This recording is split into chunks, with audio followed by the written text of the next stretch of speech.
ಜೈ ಶ್ರೀರಾಮ್. ನನ್ನ YouTube family ನಿಮಗೆಲ್ಲರಿಗೂ ಹುಬ್ಬಳ್ಳಿ ಅಡುಗೆ ಮನೆಗೆ ಸ್ವಾಗತ ಸುಸ್ವಾಗತ. ನೀವೆಲ್ಲರೂ ಆರೋಗ್ಯವಾಗಿದ್ದೀರಾ ಅಂದ್ಕೊಂಡು ಒಂದು ರೆಸಿಪಿ ತೊಗೊಂಡು ಬಂದೇನೆ. ಇವತ್ತು ನೋಡಿರಿ, ಮಳೆ ಆಗಿಬಿಟ್ಟಿತ್ತು ನಸೀಕ್ಲೆ ಹೇಳೋದ್ರಾಗ. ಈ ತಂಪು ಹವಾ ಅದ ಮುಂಜಾನೆಯಿಂದ. ಈ ತಂಪು ಹವಾ ಒಳಗೆ ಈ ರೀತಿ ಬಿಸಿ ಬಿಸಿ ಕಾಯಿ ಗಂಜಿ ತೊಗೊಳ್ತಿದ್ರೆ ಹೊಟ್ಟೆನೂ ಶಾಂತಿ ಇರ್ತದೆ, ಆಮೇಲೆ ಹಿತಕರವಾಗೂ ಇರ್ತದೆ. ಭಾಳ ಚಲೋ ಆಗಿತ್ತು ಇದು ಕಾಯಿ ಗಂಜಿ. ನನ್ನ ಫ್ರೆಂಡ್ ಒಬ್ಬರು ಕೇಳಿದರು ಹೆಂಗೆ ಮಾಡ್ತಾರೆ ಇದನ್ನು ಅಂತ. ಅದಕ್ಕೆ ಇವತ್ತು ಇದನ್ನು ಮಾಡಿಬಿಟ್ಟೇನೆ. ಹೆಂಗೆ ಮಾಡೇನಿ ಅಂತ ತೋರಿಸ್ತೀನಿ ಬರ್ರಿ. ಈಗ ನಾನು ಇದೇನು ಗ್ಲಾಸ್ ತೊಗೊಂಡಿಲ್ಲ, ಇದೆಲ್ಲ 2.5 ಗ್ಲಾಸ್ ಅಕ್ಕಿ ತೊಗೊಂಡಿದ್ದೆ. ಅಕ್ಕಿ ತೊಳೆದು ಸ್ವಚ್ಛ 3ರಿಂದ 4 ಸಲ ಚಲೋ ತೊಳಿಬೇಕು. ತೊಳೆದ ಮೇಲೆ ಈಗ ನೋಡಿರಿ, ನಾವು ಅನ್ನಕ್ಕಿಡ ಮುಂದೆ ಈ ಗೆರಿ ತೋರಿಸ್ಲೈತಿಲ್ಲ ಅಷ್ಟು ಅಳತೆ ಇಡ್ತಿರ್ತೀನಿ. ಉದುರಾಗಿ ಚೆನ್ನಾಗಿರ್ತದೆ. ಈಗ ನಮಗೆ ಗಂಜಿ ಮಾಡೋದಲ್ಲ, ಹಾಗಾಗಿ ಜಾಸ್ತಿ ನೀರು ಹಾಕಿ ಇಟ್ಟೀನಿ. ಆಮೇಲೆ ಇದು ಉಕ್ಕಬಾರ್ದಂತ ಹೇಳಿ ನಮ್ಮ ತಂಗಿ ಏನು ಹೇಳಿದ್ಲು, ಈ ರೀತಿ ಗ್ಲಾಸ್ ಒಳಗೆ ನೀರು ಹಾಕಿ ಒಳಗಿಟ್ಬಿಡ, ಅಂದ್ರೆ ನಿನಗೆ ಕುಕ್ಕರ್ ಹಿಂಗೆ ನೀರು ಜಾಸ್ತಿ ಇದ್ದಿದ್ದಕ್ಕೆ ಉಕ್ಕುದಿಲ್ಲ ಅಂದಿದ್ಲು. ಹಾಗೆ ಇಟ್ಟರೆ ಅನ್ನ ಎಲ್ಲ ಈ ಗ್ಲಾಸಿಗೆ ಹತ್ಕೊಂಡು ಎಲ್ಲ ಸರಿ ಆಗಂಗೆ ಇಲ್ಲ. ಅದಕ್ಕೆ ನಾನು ಏನು ಮಾಡಿದೆ, ಅದಕ್ಕೊಂಚೂರು ತುಪ್ಪ ಹಚ್ಚಿ ಅದನ್ನು ಹಾಕಿಡ್ತೀನಿ. ಈಗ ಈ ಅನ್ನಕ್ಕೆ ಇಡೋದಲ್ಲ ಅದ್ರೊಳಗೆ ಈ ರೀತಿ ಹಾಕಿಟ್ಟು ಮೇಲೊಂದು ಪ್ಲೇಟ್ ಮುಚ್ಚಿದೆ. ಇದು ವರ್ಕ್ ಆಯ್ತು ನೋಡ್ರಿ, ಚಲೋ ಆಗ್ತದೆ. ಇದು ನೀರು ಹೆಂಗೆ ಬೇಕು ಹಂಗೆ ಹೊರಗೆ ಬರಲಿಲ್ಲ. ಆಮೇಲೆ ಕುಕ್ಕರು ಕೂಡ ಚಲೋ ಆಯ್ತು. 4ರಿಂದ 5 ವಿಸಲ್ ಮಾಡಿಸ್ಬಿಟ್ಟಿದ್ದೆ ನಾನು ಇದನ್ನು.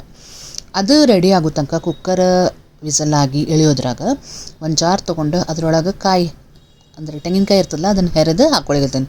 ಎಷ್ಟು ಬೇಕಷ್ಟು ಹಾಕೋಬೋದು ರೀ, ಅಳತೆ ಅಂತೇನಿಲ್ಲ. ಒಂದು ಮುಷ್ಟಿ ತೆಂಗಿನಕಾಯಿ ತುರಿ, ಆಮೇಲೆ ಒಂದೇ ಹಸಿಮೆಣ್ಸಿಕಾಯಿ ತೊಗೊಂಡೇನಿ, ಕೊತ್ತಂಬರಿ, ಜೀರಿಗೆ, ಕರಿಬೇವು ಪುಡಿ. ಕರಿಬೇವು ತೊಗೋಬೇಕ್ರಿ, ಕರಿಬೇವು ಇದ್ದಿದ್ದಿಲ್ಲ ಅಂತ ಕರಿಬೇವು ಪುಡಿ ಇತ್ತು, ಅದನ್ನು ತೊಗೊಂಡಿನಿ.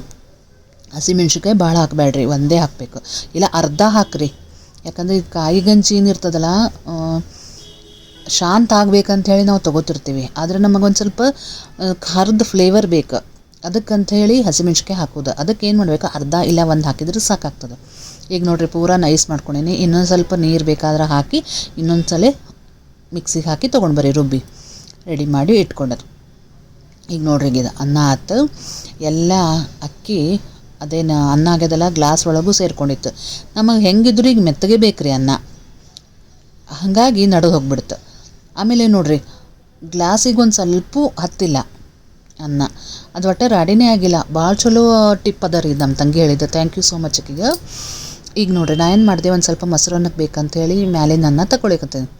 ಮೆತ್ತಗಾಗ್ಬಿಟ್ಟದ್ರಿ ಅನ್ನ. ಮ್ಯಾಲಿಂದ ಒಂದು ಸ್ವಲ್ಪ ಮೊಸರನ್ನೂ ಬೇಕಾಗ್ತದೆ, ಅಥವಾ ತುಪ್ಪ ಅನ್ನ ಉಣ್ತೀನಿ ಅಂದ್ರೆ ಬಿಸಿ ಬಿಸಿದು, ಅದ್ರ ಸಂಬಂಧ ಅಂತ ತೆಗೆದಿಟ್ಟೆ. ಈಗ ಈ ಅನ್ನನ ಈ ರೀತಿ ಸ್ಮ್ಯಾಶರ್ ಒಳಗೆ ಸ್ಮ್ಯಾಶ್ ಮಾಡಿಬಿಡೋಣ ಅಂತ. ಆಮೇಲೆ ಈಗ ಇದಕ್ಕೆ ನಾನು ನೀರೇನು ಹಾಕ್ತೇನಲ್ಲ ಅದನ್ನೇ ಬಿಸಿನೀರೇ ತೊಗೋಬೇಕ್ರಿ, ಆರಿದ ನೀರು ತೊಗೋಬೇಡ್ರಿ, ಗಂಟು ಉಳಿದ್ಬಿಡ್ತಾವೆ ಅಕ್ಕಿ. ಹಾಗಾಗಿ ಬಿಸಿನೀರೇ ಹಾಕಬೇಕಾಗ್ತದೆ. ಒಂದು ಸ್ವಲ್ಪ ಕಾಸಿ ನೀವು ಇಟ್ಕೊಂಡ್ಬಿಟ್ಟಿರಿ, ನಮ್ಗೆ ಎಷ್ಟು ಬೇಕೋ ಅಷ್ಟು ನೋಡಿ ಹಾಕ್ಕೊಳಿಕ್ಕೆ ಬರ್ತದೆ. ಇದ್ರಾಗ ಈ ರೀತಿ ಸ್ಮ್ಯಾಶ್ ಮಾಡ್ಕೊಂಬಿಟ್ಟೇನಿ ಫಸ್ಟ್ ಅನ್ನನ. ಮೊನ್ನೆ ನಾನು ಒಂದು ಅಡುಗೆ ಊಟದ ತೋರಿಸಿದ್ನಲ್ಲ, ಆವಾಗ ಗಂಜಿ ಮಾಡೋದು ತೋರಿಸಿದ್ದೆ, ಅಂದರೆ ಮಾಡಿದ್ದೆ ಅಂತ ಹೇಳಿದ್ದೆ ನಾನು. ಅದನ್ನು ನೋಡಿ ನಮ್ಮ ಫ್ರೆಂಡ್ ಕೇಳಿದ್ರು, ಕಾಯಿ ಗಂಜಿನೂ ತೋರಿಸ್ರಿ ಅಂಥೇಳಿ. ಅದಕ್ಕೆ ನಾನು ಇವತ್ತು ತೋರಿಸ್ಲಿಕ್ಕತ್ತೇನೆ. ಮಾಡಿದ್ದೆ, ವಾತಾವರಣನೂ ತಂಪಗೆ ಭಾಳ ಚಲೋ ಇತ್ತು ರೀ. ಬಿಸಿ ಬಿಸಿ ಕಾಯಿ ಗಂಜಿ ಕುಡಿದ್ರೆ ಸೂಪರ್ ಆಗಿರ್ತದೆ ಅಂತೇಳಿ ಮಾಡಿದ್ದೆ. ಈಗ ಇದನ್ನೇನು ಮಾಡಬೇಕು, ಕಾಯಿಯನ್ನು ಮಿಕ್ಸಿಗೆ ಹಾಕಿಟ್ಕೊಂಡೇವಲ್ಲ ಅದನ್ನು ಈ ರೀತಿ ಸೋಸ್ಕೊಂಡ್ಬಿಡೋದು. ನಮ್ಗೆ ಅದರ ಹಾಲು ಬೇಕಷ್ಟೆ, ನಮ್ಗೆ ಈ ಮಸಾಲೆ ಏನು ಹಾಕಂಗಿಲ್ಲ ಅದಕ್ಕೆ. ಹಂಗಾಗಿ ಮೆಣಸಿನ್ಕಾಯಿ ಅರ್ಧ ಹಾಕ್ಬೇಕ್ರಿ. ಅಕಸ್ಮಾತ್ ಸ್ಟ್ರಾಂಗ್ ಇತ್ತಂದ್ರೆ ಖಾರ ಆಗಿಬಿಡ್ತದೆ ಕಾಯಿ ಗಂಜಿ, ಆಮೇಲೆ ತ್ರಾಸಾಗ್ತದೆ ರೀ ತಿನ್ನಲಿಕ್ಕೆ. ಅದಕ್ಕೆ ಏನು ಮಾಡ್ಬೇಕು, ಜಸ್ಟ್ ಫ್ಲೇವರ್ ಬರಬೇಕು ಮೆಣಸಿನ್ಕಾಯ್ದು ಅನ್ನೋದಕ್ಕೆ ಚೂರೇ ಹಾಕೋದು. ಈಗ ನೋಡಿರಿ, ಅದ್ರದ್ದು ನೀರಷ್ಟು ಅಂದ್ರೆ ಹಾಲು, ಕಾಯಿಗೆ ಅದೇನು ಮಿಕ್ಸಿಗೆ ಹಾಕ್ಕೊಂಡಿದ್ದಲ್ಲ ಆ ಹಾಲು ಹಾಕಿ ಚೆನ್ನಾಗಿ ಈ ರೀತಿ ಸ್ಮ್ಯಾಶ್ ಮಾಡ್ಕೊಂಬಿಡೋಣ ಅಂತ. ಬಿಸಿ ಬಿಸಿ ಇದ್ದಾಗ ಬಿಸಿ ನೀರು ಹಾಕಿ ಹಿಂಗೆ ಮಾಡಿದ್ರೆ ಗಂಟು ಒಂದು ಸ್ವಲ್ಪ ಕೂಡ ಆಗೋದಿಲ್ಲ. ನೀವು ತಣ್ಣನೆ ನೀರು ಹಾಕಿದ್ರೆ ಗಂಟು ಆಗಿಬಿಡ್ತದೆ ರೀ ಇದಕ್ಕೆ. ಒಂದ್ಸಲ ಕೆಳಗೆ ಈ ರೀತಿ ಎಲ್ಲ ಮಾಡ್ಕೊಂಡು ಆಮೇಲೆ ಕುದಿಲಿಕ್ಕೆ ಇಟ್ಬಿಡೋದು. Thank you so much. ಬಹಳಷ್ಟು ಜನ ಕಮೆಂಟ್ ಮಾಡ್ಲಿಕ್ಕತ್ತೀರಿ. ಪ್ಲೀಸ್ ನನ್ನ ಚಾನಲನ್ನು ಲೈಕ್ ಮಾಡಿ, ಶೇರ್ ಮಾಡಿ, ಸಬ್ಸ್ಕ್ರೈಬ್ ಮಾಡಿರಿ. ಆಮೇಲೆ ಕಮೆಂಟ್ ಮಾಡಿದವ್ರಿಗೆ ತುಂಬ ತುಂಬ ತುಂಬ ಧನ್ಯವಾದಗಳು. ಈಗ ನೋಡಿರಿ, ಇದಕ್ಕೆ ಎಷ್ಟು ಬೇಕೋ ಅಷ್ಟು ನೋಡಿಕೊಂಡು ಉಪ್ಪು ಹಾಕಿದೆ, ಮೆಂತ್ಯ ಪುಡಿ ಹಾಕಿದೆ ರೀ, ಹಿತ ಇರ್ತದೆ ಅಂಥೇಳಿ. ಆಮೇಲೆ ಹಿಂಗೆ ಹಾಕಿದೆ.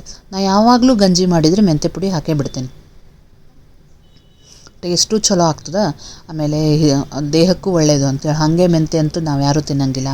ಈ ದೋಸೆಗೆ ಹಾಕ್ತೀವಿ, ಅಥವಾ ಈ ರೀತಿ ಕಾಯಿ ಗಂಜಿ ಮಾಡಿದಾಗ ಅದಕ್ಕೆ ಹಾಕಿದ್ರೆ ಸೂಪರ್ ಆಗ್ತದೆ ಅಂತ ಹಾಕಿದೆ. ಇನ್ನೊಂದು ಸ್ವಲ್ಪ ನೀರು ಬೇಕನ್ನಿಸ್ತು, ಯಾಕಂದರೆ ಇದು ಬರ್ತಾ ಬರ್ತಾ ಗಟ್ಟಿ ಹಾಕೋತೇ ಹೋಗ್ತದೆ ಇದು.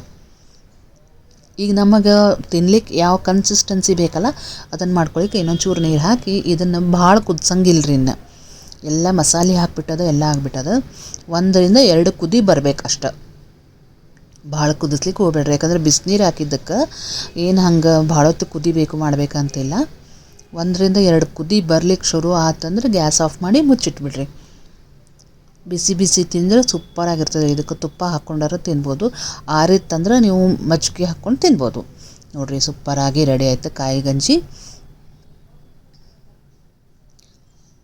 ಬಿಸಿ ಬಿಸಿ ಈಗ ಎಷ್ಟು ತಂಪಾಗ್ಬಿಟ್ಟದ ನಮ್ಮಲ್ಲಿ ಅಂದ್ರೆ ಇವತ್ತು ಹುಬ್ಬಳ್ಳಿ ಒಳಗೆ ಆ ಟೈಮ್ನಾಗ ಈ ರೀತಿ ಗಂಜಿ ಮಾಡ್ಕೊಂಡು ತಿಂದ್ರೆ ಭಾಳ ಚಲೋ ಇರ್ತದೆ ರೀ. ಇದಕ್ಕೆ ಮೇಲೆ ಒಂದು ಸ್ವಲ್ಪ ಒಣಮೆಣಸಿನ್ಕಾಯಿ ಒಗ್ಗರಣೆ ಮಾಡಿದ್ದೆ, ಅದನ್ನು ಕೊಡ್ಲಿಕತ್ತೀನಿ. ಕರಿಬೇವು ಇದ್ದರೆ ಕರಿಬೇವನ್ನು ಹಾಕ್ರಿ ಒಗ್ಗರಣೆ ಒಳಗೆ, ಚಲೋ ಆಗ್ತದೆ.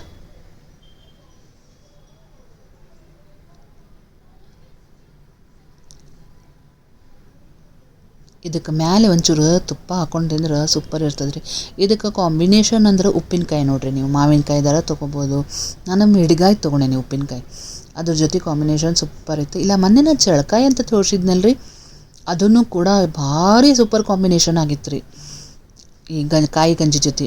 ಹೆಂಗೆ ಅನ್ನಿಸ್ತು ಅಂತ ಹೇಳ್ರಿ ಫ್ರೆಂಡ್ಸ್. ಈ ವಿಡಿಯೋ ಇಷ್ಟ ಆಯ್ತಂದರೆ ಲೈಕ್ ಮಾಡಿ, ಶೇರ್ ಮಾಡಿ, ಸಬ್ಸ್ಕ್ರೈಬ್ ಮಾಡಿರಿ. ಸುಲಭವಾಗಿ ಹೆಲ್ದಿಯಾದ ರೆಸಿಪಿ ಇದು ಕಾಯಿ ಗಂಜಿ, ನೀವು ಮಾಡಿಕೊಂಡು ತಿನ್ಬೋದು. ಬಿಸಿ ಬಿಸಿ ಆಗ್ಯದ. ಕಮೆಂಟ್ನಾಗ ಬರೀರಿ ನಿಮ್ಗೆ ಹೆಂಗೆ ಅನ್ನಿಸ್ತು, ನೀವು ಮಾಡಿರ್ತೀರಾ ಈ ಕಾಯಿ ಗಂಜಿ ಮಾಡೋದ್ರಲ್ಲಿ ಏನಾದರೂ ಡಿಫ್ರೆಂಟ್ ಅದನ ಅನ್ನೋದು ಹೇಳ್ರಿ. ಮತ್ತೆ ನೆಕ್ಸ್ಟ್ ವಿಡಿಯೋ ಒಂದಿಗೆ ಸಿಗ್ತೀನಿ. ನಮಸ್ಕಾರ.